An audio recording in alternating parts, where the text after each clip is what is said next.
very delighted to welcome Tammy, and she let me just so I just wanted to introduce Tammy's various roles, and she is the editor-in-chief of Cha, an Asian literary journal, which is very well known in to all of us. And she's also a co-editor of the academic journal Hong Kong Studies and the English editor of Voice and Verse magazine. She is associate professor at the Hong Kong Baptist University and an advisor to the Leeds Center for New Chinese Writing. Tammy's books include Hula Hooping by Comedian, which she won the Young Artist Award in Literary Arts from the Hong Kong Arts Development Council. She has a book, Her Name Upon the Strand by Delia Press, and her second collection, 2222 by Math Paper Press, and also an Extraterrestrial in Hong Kong by Musical Stone. She also has a monograph on Neo-Victorian cannibalism by Palgrave, and co-edited anthologies of twin cinema from Hong Kong and Singapore, Reflections on a Borrowed Place. Tammy is a translator, and her translations have appeared in various publications, including World Literature Today, Chinese Literature Today, and various others. And she helps do with the International Poetry Nights in Hong Kong volumes. So please welcome Tammy to read her poetry to us. Thank you so much, Jennifer. I have prepared to read. I have prepared 4 poems to read tonight, and the first one is entitled Translated, and it is a poem that looks at translation as though it's human relationships, including romantic relationship. Translated. The next world, if there is one, may not be free of boredom. You prefer to be a door than a wall, open to new interpretations, defining what people think homonyms can do. We are collectors of moments, cataloging them, giving them novel names. Do I inspire rebellion or obedience? Once things are damaged, we fix them, but are they still the same? So many art terms I should know, and nothing is untranslatable, you insist. You're always risking morality and fidelity. If you demolish me, you promise to relocate me in your notebook in another language. You said you need stress in your life, then I show up. Your face has many symbols of prejudices. Some people are textually repressed, you taught me. What makes a beard attractive? What makes an old notice board noticeable? For you, every word is another word, and surprises are tender. You have begun to write poems that speak of cats and bamboo scaffolding and Kowloon and time travel. Are there things that in your absence can be used to reconstruct you? You remain relevant, making love in several languages. You have worn grammar to deflect insecurity. Many singular events form a translation. Your fingers are a source of power, for assertive translations are arousing. How many people can own the rights to your work at the same time? How many your heart? You said I boost your memory when I hold grudges and repeat accusations. Texts recreated by you are famous. The joy and pain of knowing that words matter. You forbid me to speak to any other translator. The second poem I'm going to read, I realize I may be reading too quickly. It's entitled Poems with Cantonese Sight Rhymes, and the poem makes use of Cantonese Chinese characters that look similar or sound similar. The hope, my hope is that for those who don't know any Cantonese or Chinese, they can still understand the poem. But for those who do know Cantonese and Chinese, they may get a little bit more out of this poem. Poem with Cantonese sidewinds. How not to weave knowledge into sheer hatred, to be lenient about bad situations with pure sentiments, to slowly make the worst possibilities disappear, and to once again enjoy the sun in open spaces, hoping and pretending we are memorializing. Are we remembered? I'm afraid of the faint beating of the heart of home, now loud only in our vivid memory. Those calligraphied banners wielded by marchers are now objects of terror. We touch many walls, walls of neglect and indifference, to exchange for rivers of when, why, and what. Still steely, despite our frustrations, the graveyards of emotions will open this lunar month, and again we've created many angry ghosts. So that was written on the 20th of August this year. My third poem is entitled A Lie and a Promise, and it is about Hong Kong's current socio-political situation. It is a short poem written on the 7th of August. A lie and a promise. Missing people are missing people too.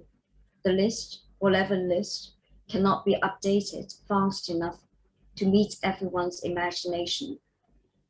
Some people have enough hurt to debut newer hurt. There are exactly two types of governments. It must be nice to be able, it must be nice to feel okay to speak and then not speak and then speak again. Are all your documents renewed or in line? Have you a nom de plume? A lie and a promise in Chinese is the difference of half a character. My fourth and last poem is entitled 101 Rooms. And in my department at Baptist University, the English Society formed by students. One year, that was 2015, the name is called Eminence, and they produced a magazine, and their theme is Room 101, named after, of course, George Orwell's 1984 Room 101. And they asked me to write something, and in response, I write this piece entitled 101 Rooms. So literally, I wrote 101 rooms and different situations. Of course, we don't have time for all that, so I'm going to read just the last bit of it.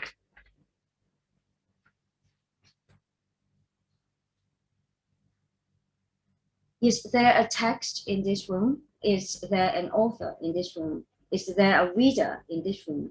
Is there a theory in this room? I was actually being quite lazy there. Is there a professor in this room? Then, like, he throws the room out of the room. To find the room numbered catch 22, the room in which a small goldfinch is eternally trapped. I walked with you in our living room, hand in hand, back and forth for half a mile. John Ashbery, quote, "The room I entered was a dream of this room," unquote. A room that launched 1,000 ships. The room in which Turner died, the sun is God. A room, a photo of that room, a photo of someone in that room. How do you reference a room in MLA style? No one can walk into the same room twice. A room in which 3 workers are scraping the floor by force of exactitude. Songs from the room on the 2nd floor. A room that is only useful as a reference to the past. In this room, the differences between the 2-dimensional and 3-dimensional are eroding. Find a room in which you develop a sense of nostalgia for something. Death be not proud in this room. With a certain hymn in that room, a triple pang of being loved and lonely and lunatic. Thomas Hardy, quote, who's in the next room, who, unquote. In one room I was born, in another I learned to spell. Once in a room I fell in love, first shallowly, then urgently, as though remanded. There's a room in which I shall die the death of a woman. A room that has an infinite number of rooms within it. John Donne, quote, and makes one little room and everywhere, unquote. That's all. Thank you. Thank you so much, Tammy. Yes, it's like lots of them just so poignant and answering to you know, the times that we are in and the spaces of women as well. So we'll leave the questions for later, but thank you so much for these wonderful poems. And so next we would like to welcome also Belle Ling. And Belle, she's received her PhD in creative writing at the University of Queensland in Australia, and her first poetry collection, A Seed and a Plant, was shortlisted for the Hong Kong U International Poetry Prize. Her recent poetry manuscript, Rabbit Light, was highly commended in the Arts Queensland Thomas Shapcott Poetry Prize. And another manuscript, Grass Flower Hedge, was shortlisted for the First Book Poetry Prize as well, Puncher and Watman. And her poem, 63 Temple Street, Mongkok, was a co-winner in the Peter Potter Poetry Prize 2018. And she's now teaching creative writing at the University of Hong Kong. So let's welcome Belle. Can you hear me? Yeah. So I have prepared 4 poems to read today, and all of them are revolving around different kinds of relationships. So like relationship with mother, relationship with your lover, and then relationship with grandmother, and yeah, and also a kind of romantic relationship as well. And some of them are based in Hong Kong and some of them are not. Yeah, but the first poem is based in Hong Kong. It's called Summer in Tai Po, Hong Kong. Summer in Tai Po, Hong Kong. Up, up, Mum caves in. There, there. Supermarket's plastic bags stretched. Flabby chamber puff. Seconds tranquil. Crevices. Water screens. My watermelon floods. Dark eyes rise from the floor. See how much time will be given. Summer tucked in. A drape stunted. Opalescent semicircles. Dark tapes of rain. Aunt me. The van 1 meter above my head, excited. Nature blushes, watermelon. Flies stroke the sea. When I was young, I asked, Mom, can I drink water? Something in me hollowed out. Both of my feet leaked water. Mom filled me a glass of water. She didn't understand. The rain pauses, cicadas cascade. A slice of moon guides me back to equipoise, and I listen. The fan pendulums. Well, the second poem is a little bit bizarre. It's talking about the relationship between 2 characters. Yeah, but it's a little bit surreal. So it's called To Begin Again. The legs smooth like a porcelain. A lady eating her French toast. She flashes blue arrows, never swims back. Her toast back to a tabula rasa. This is one of his stories. He feels secure by telling stories. Sometimes as a plot twist, a string strangled, its torso juiced, then a pink flopping plop halos in a sacred harmony. Next morning, he said, a bruise on her neck, no pain. She flexes, feels like either, her arms, her legs reaching far. In bed, we lay like two cousins. He keeps me on his ribs to breathe. Fear not, for thou art with me. Fear not, for I will strengthen you. He likes reciting Bible verses and tells me death stories. On the opposite shore, he continues, everything that's veiled only reveals a faint blue hand. From a long way off, I hear her only when I'm throttled. Non-blue strokes twitching, overripe flicks hang in the air. He crawls into silhouettes. I stare at him long enough to roll to the middle of his stream. There, I'm almost rummaging my innermost opulent shadows to float.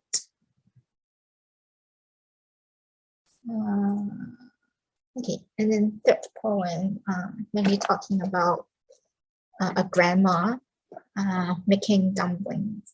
And I always feel that maybe in the Western context, dumplings is like a kind of like stereotypical imagery in the Asian context, but so like from the Western gaze, and usually you say, oh, dumplings is Chinese again or like Japanese, but then I feel there is so much in dumplings, and I think especially like the family history and then the family secret recipes, or my childhood memories are usually attached to something like glutinous, and then you can make from scratch. And I think that kind of starchy, elastic texture is kind of food or stimulus for your appetite is always very prevalent in my mind. So this is called dumplings. She cuts the carrot into cubes, tiny and neat as a fistful of luck. She can't escape the orphaned cycles of reds and the scent of a biome when she tears off the tomato skin. Those little white flecks in the boiling water, softened like her notepad paper corners. Digging the dark, greasy paper, her fingers wick the minced pork to her body that spices sweat, ginger broth, and fate. She doesn't need much, a sprinkle of coriander leaves and a few corn kernels. Is she living the life of her grandmother's auntie's mother-in-law by acting like her extra fatty pork to juice up the streams? Is her life a myth? Is she happy? Let's see. Okay, so the last poem I'm going to read. It's called Every Morning.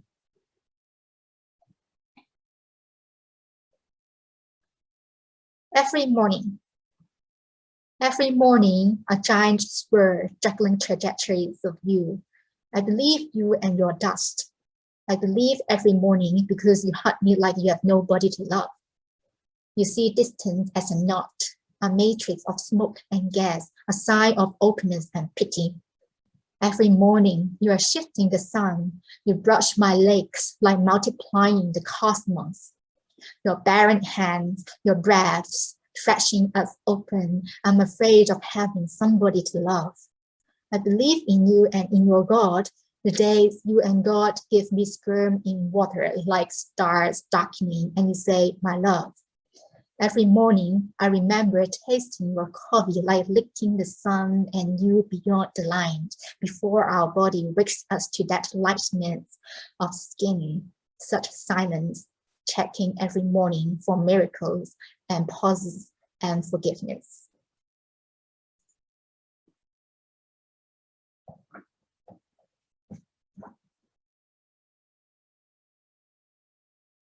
Thank you very much, Belle. Just so wonderful. I was about to type it in the chat, like dumplings are just such an important symbol in, you know, for lots of Chinese families or Asian families. And also, you know, like there's such a shift range of topics that you, from taboos and, you know, and then going to that, like from the interior of the self and also about like people around you and the everyday lives of people. And thank you very much. So, so our next reader will be Claire. Claire Cox, she was born in Hong Kong and have lived and worked in Oxfordshire for quite a long time. And she completed an MA in creative writing from Oxford Brookes University, winning the Blackwell's Prize for Best Student Award. Claire is also associate editor for Ignition Press, which a lot of us know, the very exciting pamphlet publisher. And is a part-time practice-based PhD student at Royal Holloway. Her work has been published in Ink, Sweat and Tears, Magma, Envoy, The Butcher's Dog, and Lighthouse. And her first pamphlet was a joint winner of the 9 Arches Primus 5 scheme. Welcome, Claire.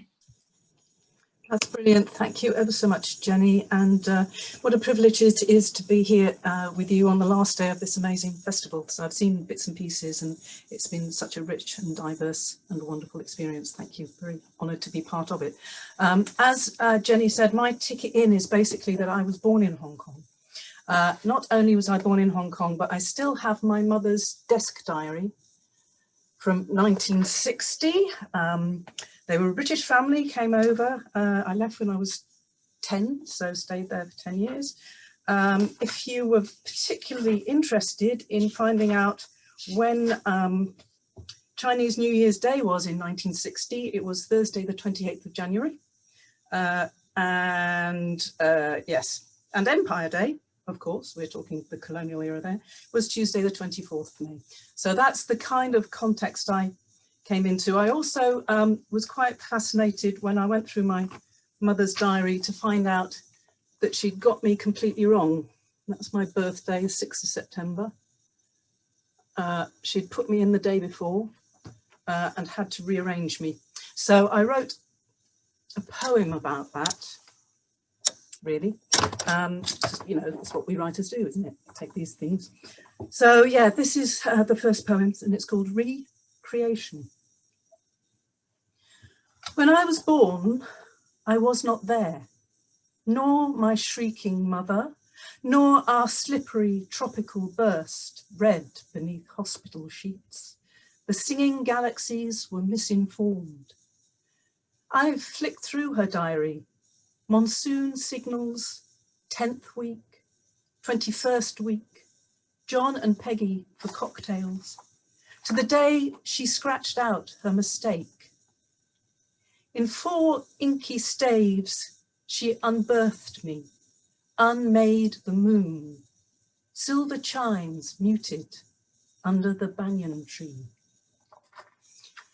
So that was me not being here. I haven't arrived actually.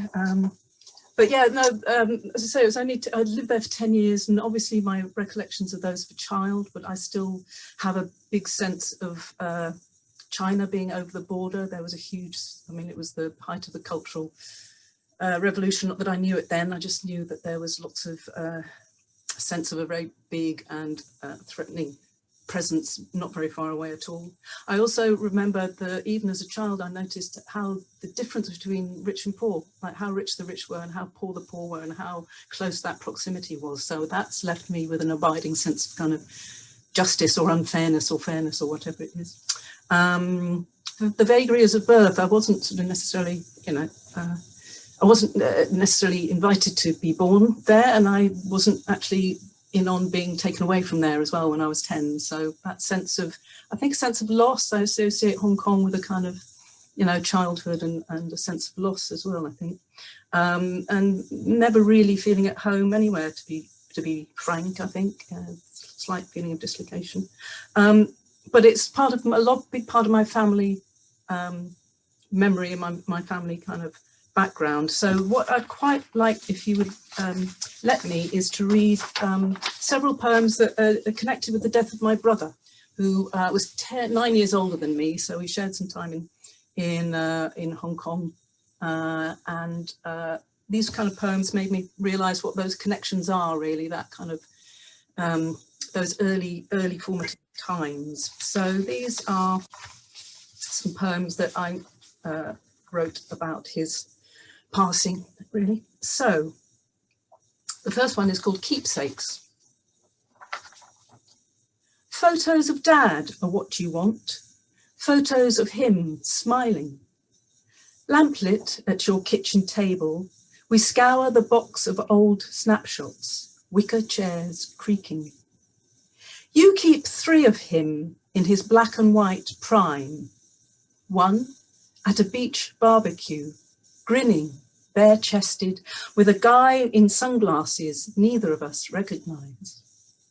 1 at a party, highball in hand, making small talk with a coiffured woman, eyes locked. She glitters. His white shirt is perfect. In the last, a carved ice swan. Dad at the microphone, slick and lean as a young Frank Sinatra. Seated in the shadows, a showgirl. Her satin-toed stilettos sharp as Cupid's arrow. And this one is another one, how sort of those objects that stay with you and have resonance and things. What you might need, there's a word here that I can't pronounce, it's Ouroboros, which is the kind of serpent that bites its own tail, so that's a symbol of eternity. So forgive me if I stumble over that one. This is called Entity. Lumped deep beneath the Dean, under thick-leaved laurels, 2 paces beyond your bungalow wall, broken stones, rats and blackness. The old ice house, its ruins like a tumour in the earth. Something rises from it, masses behind your bedstead. Its breath scares you awake. I help hang a talisman, 2 lizards, each with the other's tail between its teeth, a circle of bronze unbroken, you cast from our mother's Chinese vase years ago. We both know there's magic in creation. Both hope your makeshift Ouroboros will be potent enough to lull the dark hunger, calm the bone-sucking chill. Soon your wife will return from her sisters. Don't tell her. You shush from your wheelchair. She'll not understand. One more, if I may, about my brother, and then just a short one to finish off with, if that's okay. So this is, big brothers are horrible, aren't they? God, big brothers. The Shriek Collector. Too tempting, I'm sure, not to try. Me, your little sister, dawdling close to an edge, a Kashmiri river, Cornish cliffs, an empty Hong Kong reservoir sweating dust, a push, a catch, a fresh shriek to add to your collection. Did you pin their slightness down in neat rows, belly up like butterflies, or keep them live? In jam jars with leaves and twigs, lids randomly skewered to let in air. Maybe you slip them between cellophane like your stamps, or pricked each end, blew them clean like eggs. I remember your sudden grip, the jolt up my neck, you forcing my smallness towards the drop. I'd scream and your arms bear hugged me back to a safety I'd never left. You laughing, me tiny and furious at your stupid prank. That morning's phone call, the shove between my shoulder blades, the falling,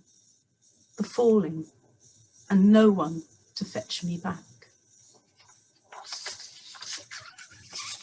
So one last one, which is situated, again, this is childhood memories, and typhoons. I remember typhoons, obviously, very, very strongly. So this is kind of about that and family as well. So always a girl's name.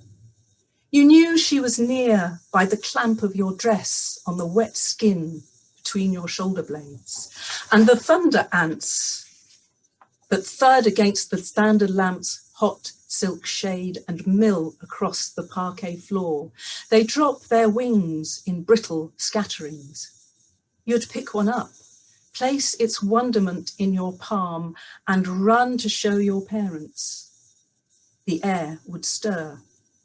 Looking out over the balcony to the harbour and the triangled lights of ships, the night clotting, the thickness on your tongue, there must have been lightning, gusts rattling the neon signs down in Wan Chai, rain tumbling like ticker tape.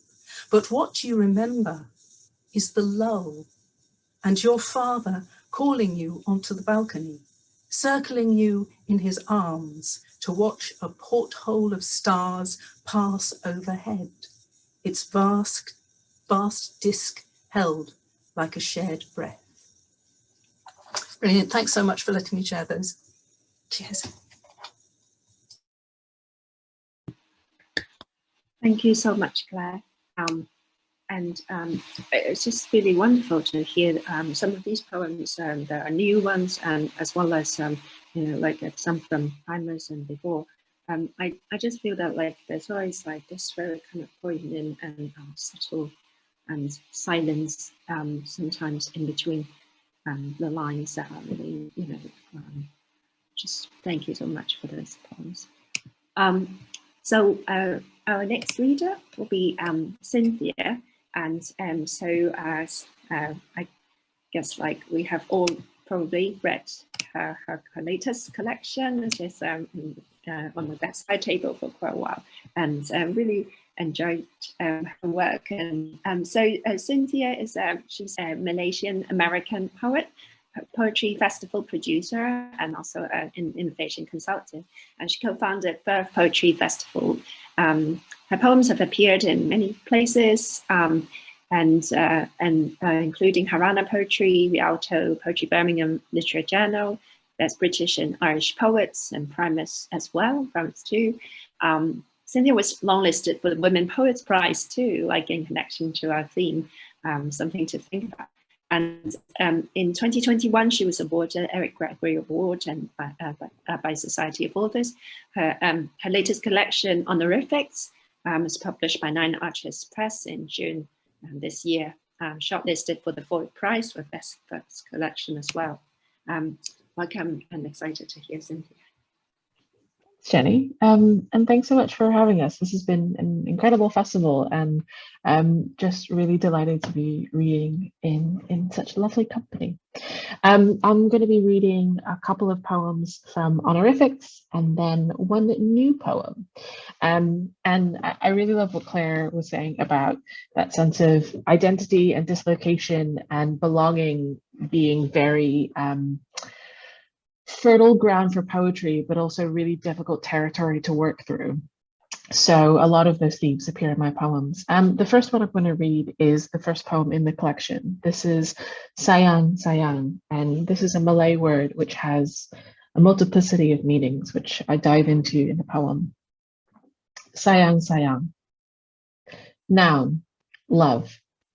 I have lived with this word for 28 years, and only now is it taking root in my mouth. See also, beloved, sweetheart. Noun, waste.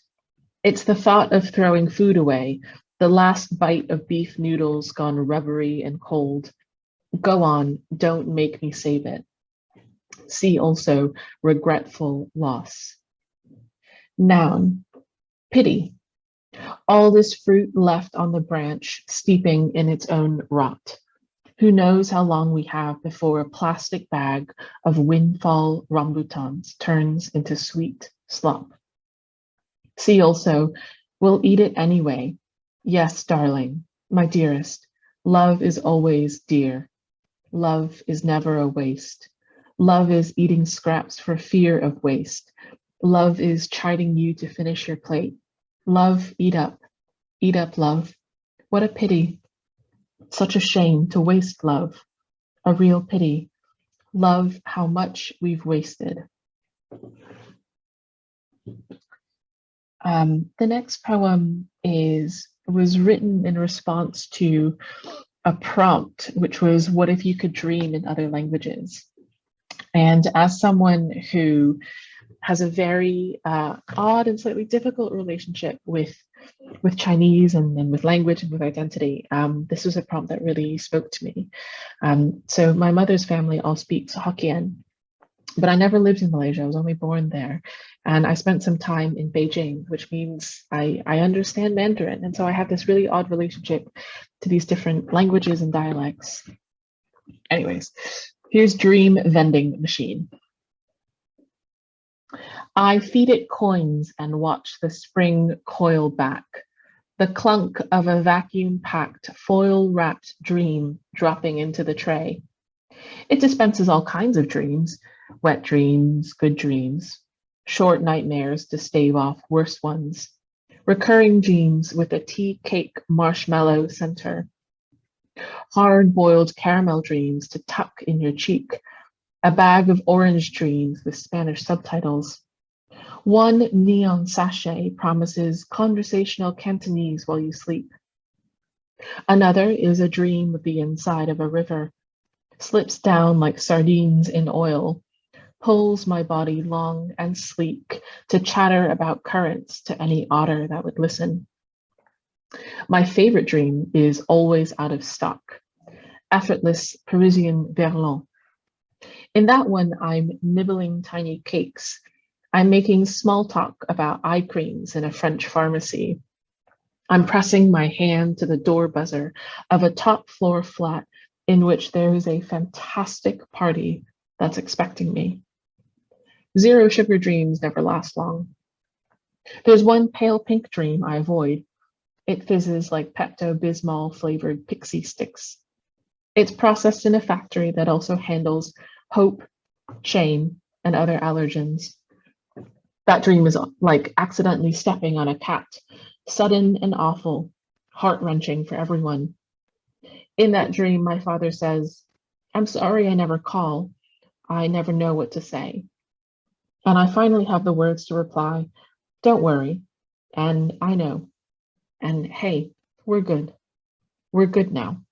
We're all good. I'm going to read a couple of poems from the sequence that's at the heart of the collection. It's a sequence called Bloom, and it's about jellyfish.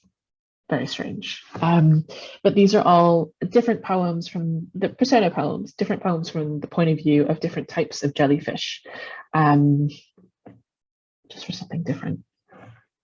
This is called The World's Longest Creature is Observed. For scientists, coming across the never-before-seen siphonophore off the coast of Western Australia would have been like finding a UFO in the backyard. Like a 6-year-old hearing radio signals from a far-off, undiscovered galaxy through a tin can telephone. People and jellyfish are AM and FM radio waves, passing each other in the same space, unaware of each other's existence. But back to me. Aren't I something? I'm an unwound chandelier, a 150-foot-long coil of cilia made up of 1 million gelatinous foxgloves. Calling me unearthly shows how small your world is. Trip. When stung by box jellyfish, you start hallucinating immediately. Our venom salt washes the world in neon. The ground tilts up, a dizzying escalator. Watch out for the sour swoop in your stomach, like waiting in an infinite departure lounge when your flight has already left for home. Distance accordions in the virtual airport. Everywhere you turn is an exit point, a plane peeling up into darkness. The return leg is always dicey. Spineless menace. Only the best and brightest jellyfish are allowed in our waters, the government announced at the launch of the Joint Jellyfish Immigration and Economic Strategy. Without hearts, brains, or blood, the Home Secretary said, these invasive species do not contribute as much to the system as they take out. Exemptions will be granted in exceptional circumstances. Jellyfish, willing to be pulped for agricultural fertilizer to help farmers feed the nation, can fast-track their visa applications. No recourse to public funds will be stamped in squid ink on every tentacle.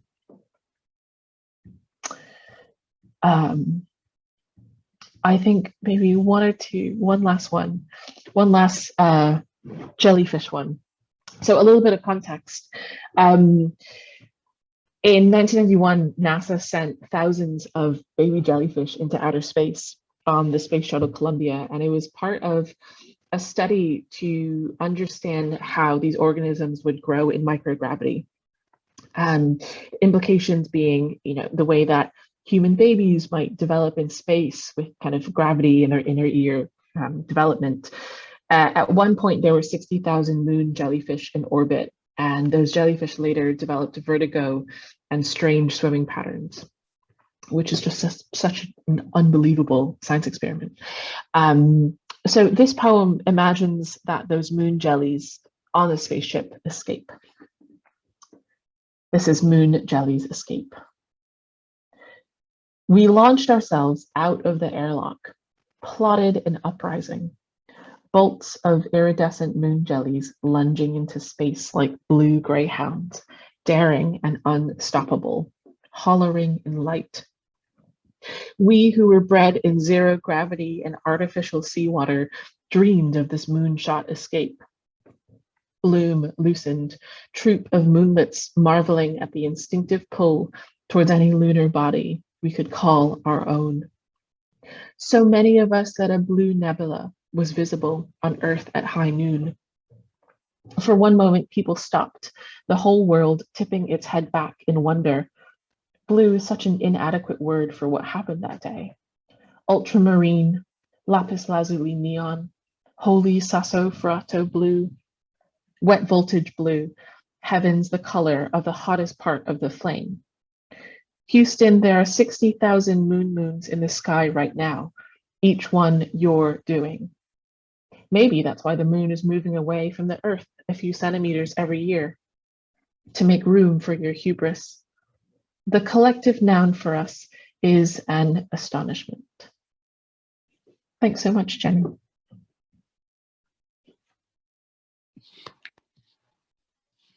Thank you so much, Cynthia. I'm just so glad to hear these jellyfish poems again.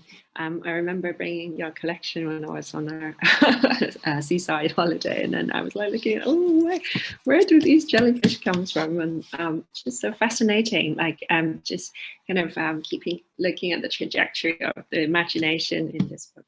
So thanks a lot for sharing. So thanks to all our poets today, and so maybe we can all kind of come together to have a chat among us and about just kind of thinking of the ideas of the connections between your poems and also about your identities as a writer, whether it's a woman writer or as a writer, how you think about or how you kind of how your minds work, really. I think one thing that I would really like, all of you to, whoever can respond to this, is about, that sense of imagination. And from a lot of your work, your imagination is just so rich. And how does that, how do you think you cultivate that, or how do you, see yourself, working in, let's say, the tradition or the canon, or how do you see yourself as a writer of this age, and how do you sort of exercise your imagination? How do you see that, where does the jellyfish come from, for example? I'll answer the specific jellyfish question, and then I'd love to hear from everyone else that read as well. The jellyfish poems were born in lockdown. A lot of this book was born in lockdown, and I feel like I went a little bit loopy, the first couple of weeks and months, certainly, of lockdown. And I remember at one point seeing this video, like on CNN or BBC or something, of, because the world was so quiet and there was no traffic, there was this video of this massive jellyfish swimming in a canal in Venice. And I remember seeing this like little clip and going, that feels so alien and otherworldly and surreal, and actually quite a nice metaphor for this strange universe that we seem to be operating in, in March, April 2020. I think oftentimes, I don't know what your guys' process or writing process is like, would love to hear it, but I sometimes feel like as poets, we get very, very obsessed with very random things, at least I do. And I kind of feel like I have to be consciously magpie-like and follow those strange, shiny obsessions and go down the rabbit hole and see what comes out there. Those tend to be where I enjoy writing poetry the most and have the most fun. When I'm like, I don't really know what's happening here, but let's go down the rabbit hole. That's my process, at least. But yeah, what about you guys? So for me, it's usually always, because I usually get stuck in my writing. And sometimes I become overly critical about myself. So about, for example, is it the right word, or is it too strong, or is it too artificial, or is it too pushy, and blah, blah, blah. And so I think for me, it's like playing around different kinds of medium. For example, like you can, for me, it's just like, so I think it's a very personal thing. For example, if you block the half page of what you have written, so how the words like on that half page like are felt to you, or like you try to, for example, sometimes I would play around with these and you try to shrink the page into 10%, like shrink it down like to a dot. And so how is it felt to you? Or you try to magnify the page to like 300% of the page, and then so how does that feel to you? And then you're getting yourself into the words itself. And so I think, yeah, that kind of like switching around and playing around with those kind of skills really helped me. Thank you so much. Tammy, do you have anything?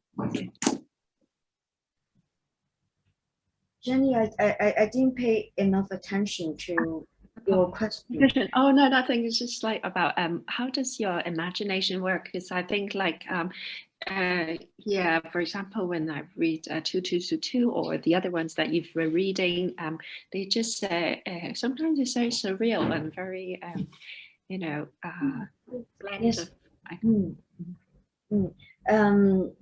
So for now, to begin with, I find it very difficult to find any time to write because of so many other things I have to do, and I get inspiration from Hong Kong, things that are happening in Hong Kong, and I want to respond to the events very urgently if possible. And also I make notes when I read things, and when I see interesting artwork, and I make all these notes, and they go nowhere because I have to actually sit down and find the space, a safe, peaceful space to work with the material. I don't have that now, but for example, the first poem I read tonight, entitled Translated, is published in Bertrand. And when I was researching on what I should be reading, and I thought that would be an interesting poem to read, especially because I have no recollection how I came to all these lines or ideas. And I think that happens. Perhaps I don't know if this happens to other poets on the panel. For me, whenever we read things from just a couple of years ago, and I would think, oh, I knew that word, you know, and it's a surprise to me. But the whole writing process is primarily in terms of writing poetry. I keep making notes and I keep paying attention, hoping that I can have more time to write. Thank you so much. Yeah, yeah, it's just amazing. Yeah, thank you. Like that, you're still very productive despite having a very busy teaching life and editing. How about Claire? Do you want to add anything? Yeah, thanks. Just thinking about imagination, I haven't really the making notes, paying attention, like Tammy said, is I think the way you look at things. I'm doing a PhD in poetry and disaster, so I'm kind of playing around with the sense of poetry of witness now. So the stuff, I mean, my brother's stuff I wrote because I just had to write it, it was a way of making sense of internally of what was going on externally and sort of having something, I think, partly controlling that experience or putting, I don't know what it was, but I needed to write it. So imagination, I'm not really doing at the moment. I'm trying to do, as Tammy says, there's an awful lot out there that needs to be sort of witnessed, I feel, and put down. So, but I also agree with Cynthia that sometimes when I'm not being very dour and serious about poetry, because it kind of gets squashed and doesn't work, rabbit holes, things, just weird things that catch your eye. Luminous rabbits, I've written something about luminous rabbits on exactly that kind of weirdery thing and just going into those. So those shiny things that attract your sort of very short attention span are great to follow and have that playfulness that I think the imagination also offers and conveys. So yeah, I'm going through a doer phase at the moment, but yes, would dream of getting back to imagination at the moment. Yeah. And a bit more also on what you mentioned, some of you mentioned about maybe taboos or political or other things that you feel you want to fight for, or you wanted to kind of, work those values into your work. How do you see the role of a poet, really? Like, everyone has a different sense of that. I mean, Claire, you just actually literally mentioned about witnessing as well. Isn't it hard, isn't it? It's about the sense of responding to reality, but at the same time, you don't want to be, bound by that. And there's the beauty and the aesthetics as well to consider. Yeah, exactly. Would you like me to pick up on that first? And then, absolutely, there's that real tension between what one does as an individual and as a citizen and what one feels, and then what works on the page. And I did starting a course with Anthony Anaxaraguru yesterday, who said something incredibly wise, which I'm going to keep and share. He said there are kind of two kinds of poetry for him. One is poetry that you know, and poetry that is kind of like a statement. And that may not work because that gets into didacticism and kind of proclamation. The bit that he's interested in is suddenly twigged that it is absolutely what works is when you're using poetry to work something out, and the poetry then doesn't get too declamatory, and actually using the page to work out what you feel about what you're witnessing is, I think, probably the way to go. But it's a very tricky struggle between the craft and your own stance or your own feelings, and not and although it's obviously lots of things are political, even the very act of writing sometimes is political, and that gets my wholehearted support, I think. But a really interesting dynamics and tensions, and I'm very interested to hear how other people are kind of tackling these. Anyone want to say something? In response to that? So Yeah, Tammy. I have a poem included in a program, Planets for Poets for Planet, and the program will be included in the climate change conference 2021 in Glasgow. And I was asked a question, which is what do you think poetry can and can't do to help fight climate change? And may I share my response? So I was actually asked a few questions, and this was one of them. Modest as it might appear, poetry is one medium for spreading the important message about climate change. It may or may not be more effective than other mediums, genres, and forms of expression, but it is vital to make good use of whatever channels we have to keep the conversation about climate change alive and relevant. Words, poetic words, may not be able to fight climate change per se, but speaking truth through poetry is still an action in itself. And I think the same principle applies to my writing of political poems about Hong Kong. Even though I know writing these poems will not actually create visible concrete change, but at least there are perhaps lines that people like, and people may inspire others to join a particular cause, or to feel that they are in a community.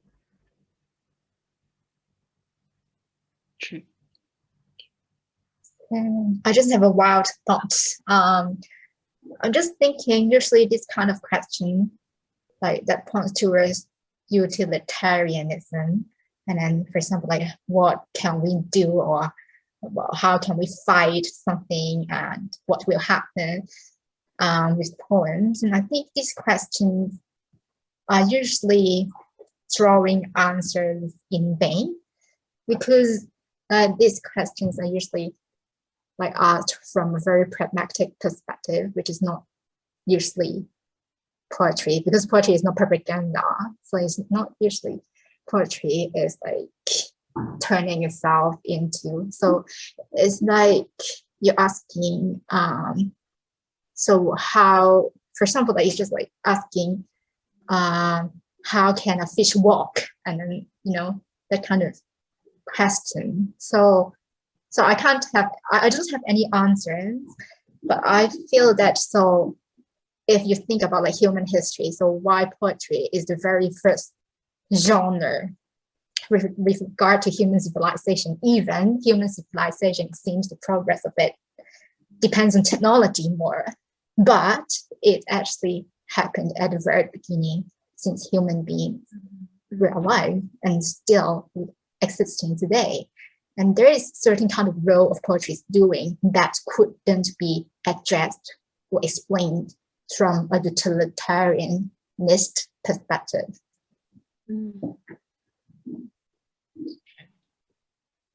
Thanks for that.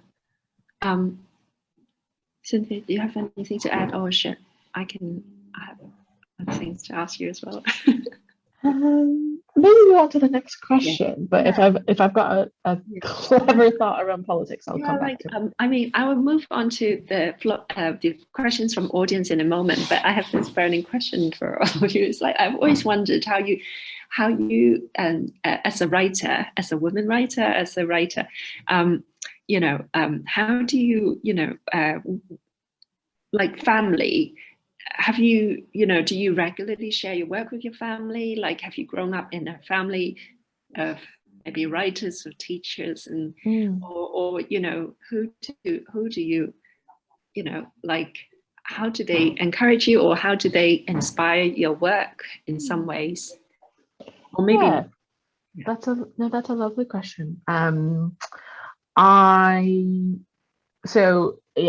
up, my dad was really interested in books. He loves writing. He really encouraged me to write. I've got, like terrible comics I used to draw when I was a kid, like 6-year-old comics and art and awful stories put together. But creativity and writing was always really, really encouraged by my parents.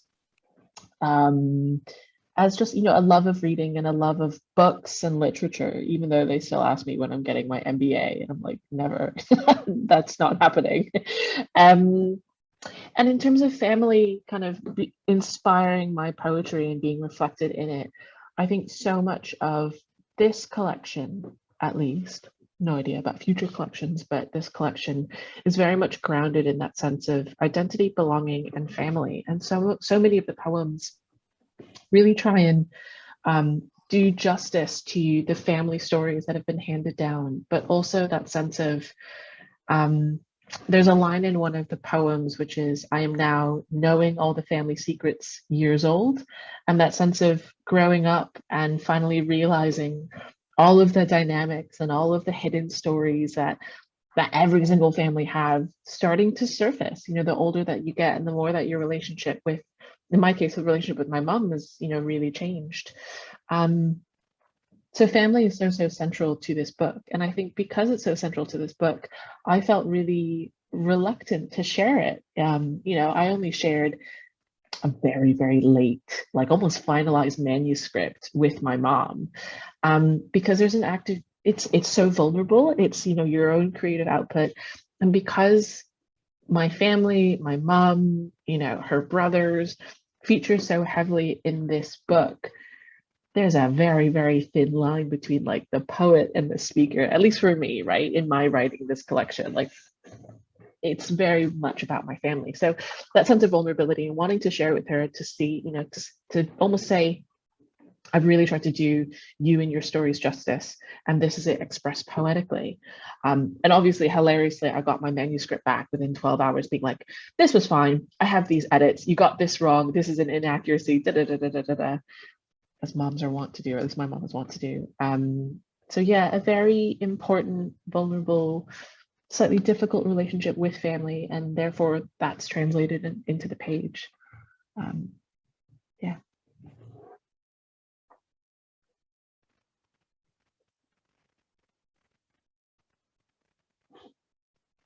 Yeah, it's amazing to find out behind the scenes for honorifics. Anyone? Any revelations to make? Oh, not really. I'm all out of family. I'm quite old, and I've kind of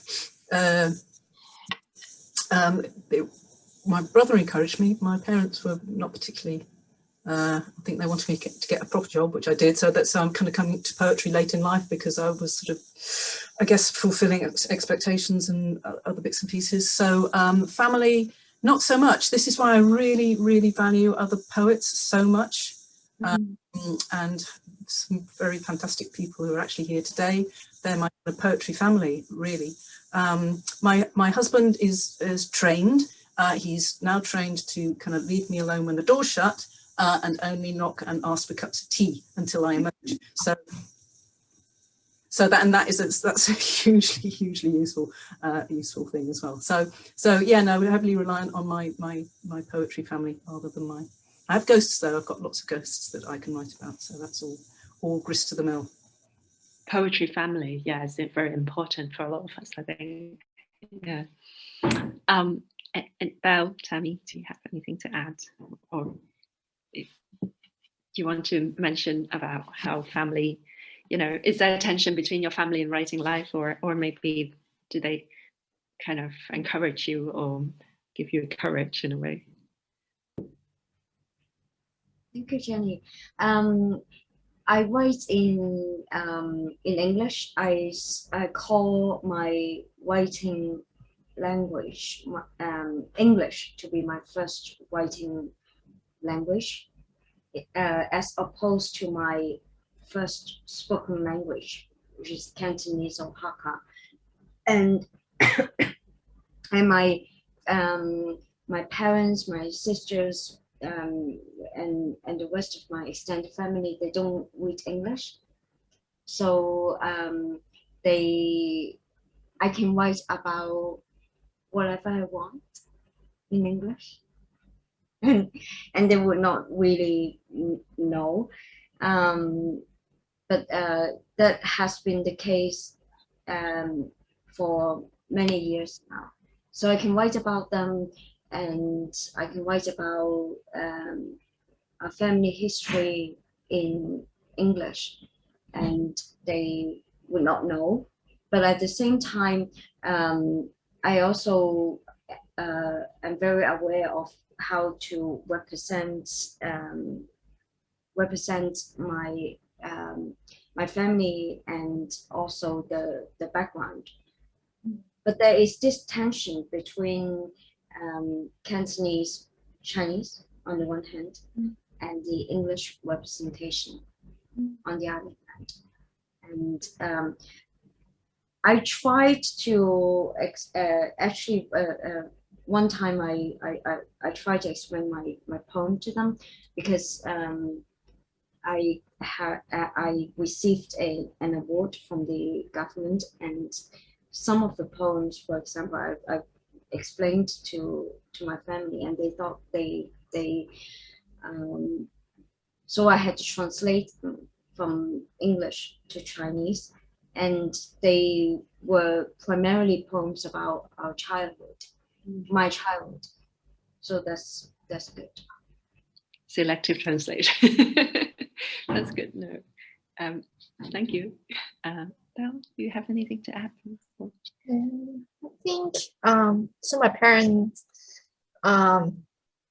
they can read English, but they are not very literate in the sense that they can read the English poems. But like, for example, recently I just finished a poem. I really wanted my mom to read it, and I asked my mom to read it. And then she said, I don't have my reading glasses with me. And then she asked me, like, would there be a lot of difficult vocabulary that she wouldn't know? I said yes, but I still want you to read it. But then she said that, so you better just explain to me in Chinese. But like sometimes, like, I still want my family to read it, in a sense that it's kind of sharing. I don't know, it's a kind of like building up a kind of like intimacy with them, even if they don't know the words, and I want to hear them read it, even though they don't know the meanings of the words. Thank you so much. Yeah, so the courage comes from yourselves, and I'm so glad that I'm sure that they are very proud of your work in many ways, even if they don't read or cover to cover.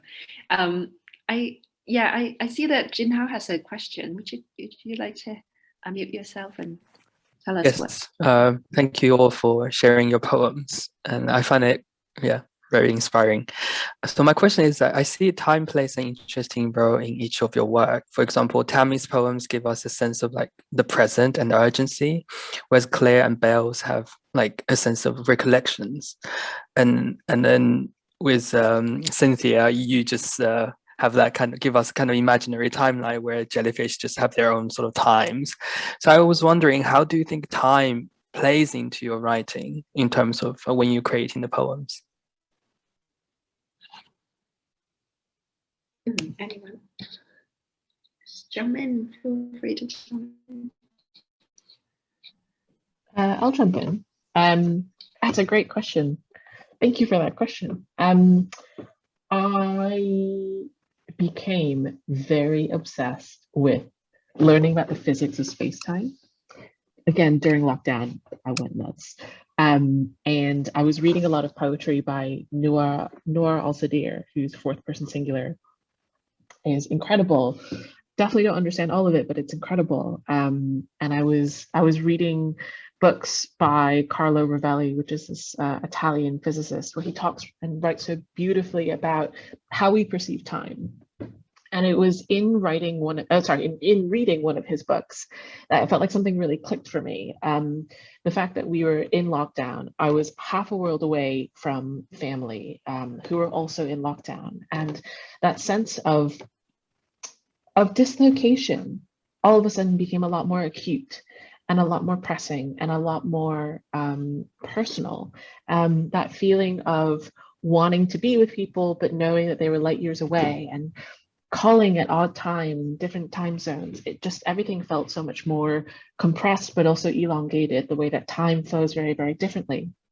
And it felt like as soon as I read this one particular passage in Carlo Rovelli's book about how time is incredibly relative for all of us, and how we experience it differently, it felt like that was almost the key to unlocking some of the formal conceits or the visualizations in some of my poetry. So I began to experiment with how you might read a poem differently if it was different timelines converging on the same page. So yeah, a very long answer to your very short question about how time is, how important it is, at least for my poetry. I think because so many of us, when we're writing about identity, home, or belonging, somehow feel out of time or out of a certain sense of home.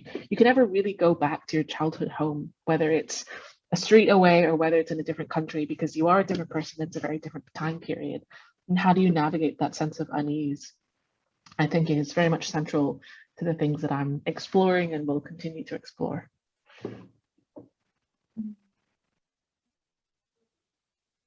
So I'm just thinking, like, it's just like a question after your question. It's like, so when we talk about time, we always think about, just like what Cynthia said, like identity, home, and a sense of belonging. And I recently read an article by John Rao. So he says that like a sense of belonging is a heritage, is an old thing. So it seems like in this era, a sense of belonging doesn't exist anymore. And it just like, it's only found in the old age. I don't know how you would feel about that, like in terms of time as well. Yeah, so just kind of meaning assigned.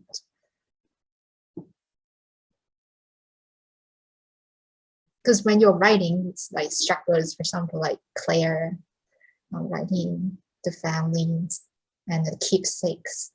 You're trying to remember something, and you're, for example, I would feel if I were a poet, I would be yearning for that kind of communication and moments with my loved ones, but that couldn't be recovered anymore because the person is not here anymore.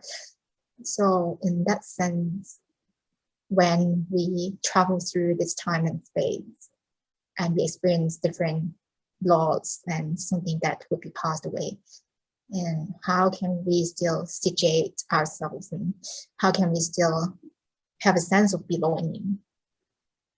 Mm-hmm. How about yeah, thank you so much, Belle, for sharing that. Maybe if you have the book title, I can't quite catch it. I'll post it later as well for everyone. Any other thoughts before? Let's see. I would like to say a little bit about time. I actually wrote a poem about how in China there's only one time zone, despite the fact that there's 9.6 million square meters, and so it is always Beijing time dictating the time of the west of the territory of so-called mainland China. And earlier I mentioned, so that poem is called Beijing Standard Time. And earlier I mentioned my poem for the climate change conference in Glasgow 2021. And it is also about time. And I was inspired by this book, How We Got to Now. It is by Stephen Johnson. And So it's 6 innovations that made the modern world. And one of them is time, and how we now become so attuned to the measurement of time and how that has affected humanity at the moment. So that's a great question. Thank you. Yeah, just to say, yes, that's a really great question. And as with Tammy's climate change thing, that I'm very interested in deep time at the moment. So weirdly, I'm sort of trying to witness the time as it goes along. I did a pamphlet that was sort of every Wednesday I'd just write what was happening, and then just collected that over several months, and that made a pamphlet just of kind of observations, really. So there's that thing about being in the now, but the now is so fractured because everything is asynchronous. We can pick ourselves up in 3 weeks' time, maybe 3 years' time.